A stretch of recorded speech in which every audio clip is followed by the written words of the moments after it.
Education tour से वापस लौटकर महापौर एजाज ढेबर ने यात्रा को लेकर विस्तार से जानकारी दी। प्रेस कॉन्फ्रेंस लेकर महापौर ढेबर ने कहा कि हमारा पहला दौरा मैसूर का रहा। मैसूर में हम लोगों को बहुत कुछ सीखने को मिला। मैसूर में प्रोसेसिंग प्लांट का दौरा किया। नारियल के छिलके से वहाँ रस्सी बनाई जाती है। इसी तारतम्य में रायपुर में भी नारियल के बूझ से रस्सी बनाई जाएगी। आइए जानते हैं प्रेस कॉन्फ्रेंस में उन्होंने आगे और क्या कुछ कहा। साथियों, निश्चित तौर पर जब आदमी बाहर जाता है और खासकर जब कोई महानगर पालिका निगम जाता है तो ज़रूर वहाँ से वो कुछ न तो कुछ उसको एक नई चीज़ सीखने को, देखने को मिलती है। हम लोग पहला जो हमारा दौरा रहा वो मैसूर का रहा,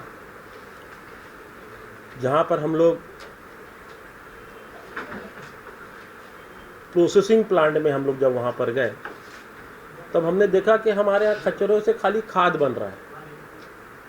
वहाँ पर हमने देखा कि जो कचरों का जो सेग्रीगेशन हो रहा था वो लोग नारियल के जो टुकड़े रहते हैं, क्योंकि वहाँ सबसे प्रमुख जो उत्पादक है वो नारियल का है, तो हम देख रहे थे कि वो नारियल के उत्पादकों को जो नारियल के वो थे उसको लोग अलग कर रहे थे, उसको अलग वो कर रहे थे। तो फिर हम इनसे पूछे कि भाई आप इससे क्या बनाओगे, तो बड़ी अच्छी चीज़ वहाँ पर पता चली कि इससे रस्सी बनती है।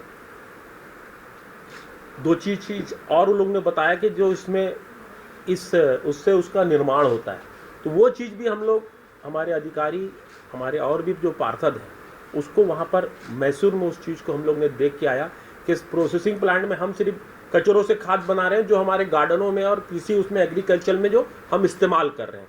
मगर अभी हमने ये चीज़, एक नई चीज़ वहाँ पर हमने ये चीज़ को वहाँ पर इजाफ़ किया कि ये चीज़ हमारे उधर रायपुर में भी ये चीज़ हमारे यहाँ भी अभी जो नारियल के जो वो निकलते हैं, हाँ, गुज वो बहुत बड़ी मात्रा में यहाँ निकल रहे हैं। तो निश्चित तौर पर यह भी हम रायपुर में हमारे प्रोसेसिंग जो प्लांट है उसमें हम लोग इसको इजाफ़ करेंगे, इसको हम लागू करेंगे। दूसरा जो हमारा दौरा रहा वो बेंगलोर का रहा।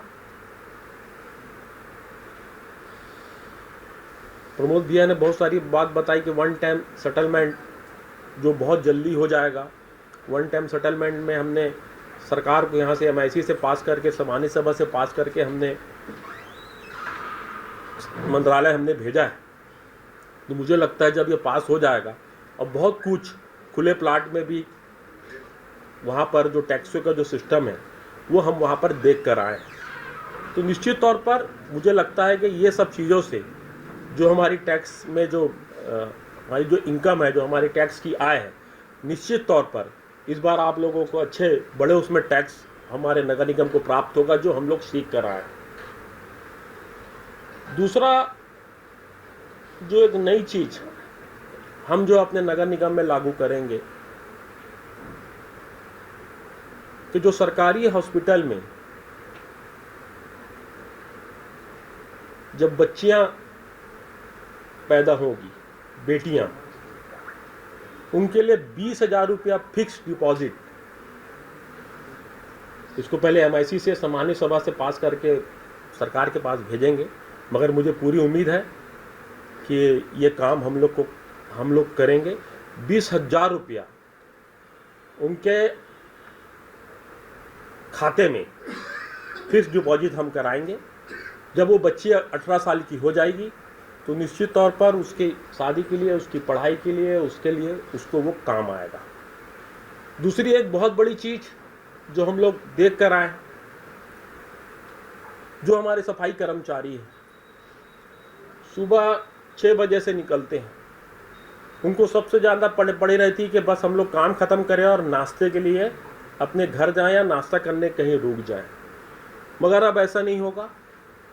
हमारा यह प्रयास रहेगा कि 4,000 या 5,000 कर्मचारियों को रायपुर नगर निगम के माध्यम से सुबह नाश्ते की व्यवस्था उनके लिए की जाएगी।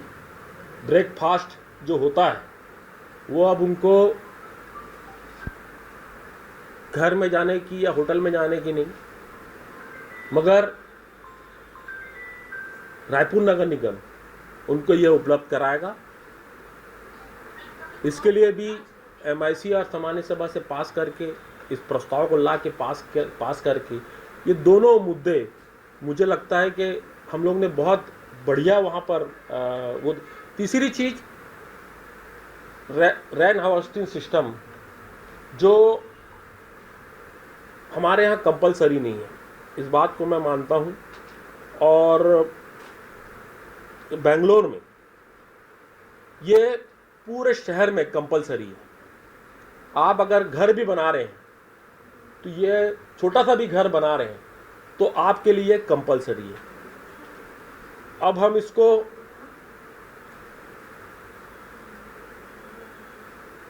MIC से पास करके, सामान्य सभा से पास करके यह भी प्रस्ताव सरकार को भेजेंगे कि रेन हार्वेस्टिंग सिस्टम अगर आदमी 1000 फीट का भी घर बना रहा है, 500 स्क्वायर फीट का भी घर बना रहा है तो वो उसके लिए कंपलसरी होगा, वो आपको कराना ही होगा, तभी आपका जो घर का नक्शा है वो पास होगा, अन्यथा आपका घर का नक्शा पास नहीं होगा। तो निश्चित तौर पर जिस तरीके से, और ऐसा ही नहीं कि हम लोग वहाँ पर सीख कर आए, और ये जरूर है कि हमारे रायपुर भी बहुत सारे उसमें अच्छा काम कर रहा है। रायपुर की भी, जैसे कि भैया ने बताया, कुंड के बारे में बताया, बहुत सारी चीज़। हमारे गोठानों के बारे में वहाँ चर्चा हो रही थी, मगर ये सरकार ने गोठानों को बंद कर दिया। वो लोग हमसे पूछ रहे थे कि आप लोग वो जो गोबर वाला जो सिस्टम है वो कैसे आप लोग उसको वो कर रहे हैं, गोबर कैसे आप 2 रुपये में कैसे खरीद रहे हैं। फिर गौमूत्र के बारे में उन लोगों से सवाल पूछा। तो ये बहुत सारी चीज़ें थी जो हमारे लिए, उनके लिए वो नवाचार था कि जो हमसे वो सवाल करते थे। और बहुत सारी चीज़ हमारे लिए भी वो था कि जो हमने देखा, क्योंकि निश्चित तौर पर हमारी टोटल शहर की आबादी 20 लाख है और टोटल छत्तीसगढ़ की आबादी 3 करोड़ है, मगर वहाँ पर सिर्फ बेंगलोर सिटी की आबादी टोटल वहाँ पर 3 करोड़ है, सिर्फ बेंगलोर सिटी की। और 4000 करोड़ रुपया उनका रेवेन्यू कलेक्शन है, जो टैक्स के जो उनकी आय है वो 4000 करोड़ रुपया है। 1.5 करोड़, तो मुझे लगता है 150 करोड़ है। तो ये मुझे लगता है कि बहुत बड़े मात्रा में एक वो है। और मुझे लगता है कि बेंगलोर जैसी सिटी, बेंगलोर जैसे महानगर पालिका निगम में, और अच्छा एक चीज़ और कि बेंगलोर में हर चीज़ के लिए जल बोर्ड अलग बना हुआ है जिसमें एक IAS बैठते हैं, स्वास्थ्य के लिए, साफ सफाई के लिए एक अलग बोर्ड, उसमें एक IAS बैठते हैं,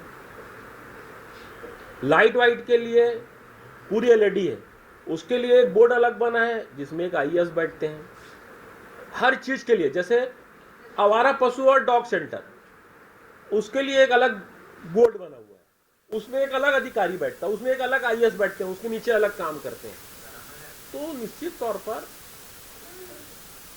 ये हमारे छत्तीसगढ़ का दुर्भाग्य है कि सरकार रायपुर नगर निगम को IAS लोगों की प्रयोगशाला समझती है। ये प्रयोगशाला है, स्कूल समझती है।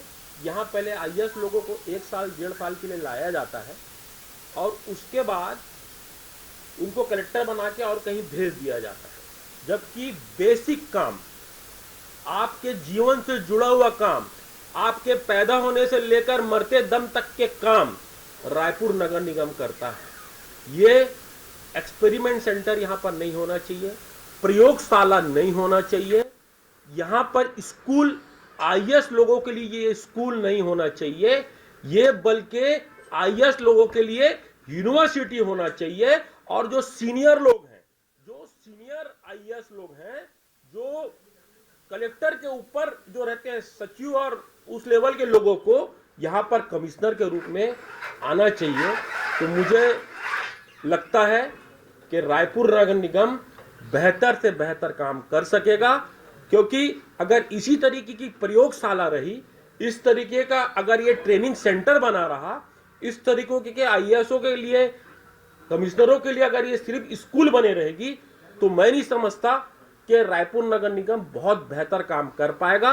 अभी तो ये होता है कि जो कमिश्नर होते हैं वो कुछ समय के लिए काम करते हैं, फिर जैसे ही 6 महीना, 8 महीना, 1 साल, 1.25 साल होता है तो उनका ट्रांसफर हो जाता है। तो मुझे लगता है कि काम उसमें बहुत प्रभावित होता है और जो काम के जो स्पीड होना चाहिए काम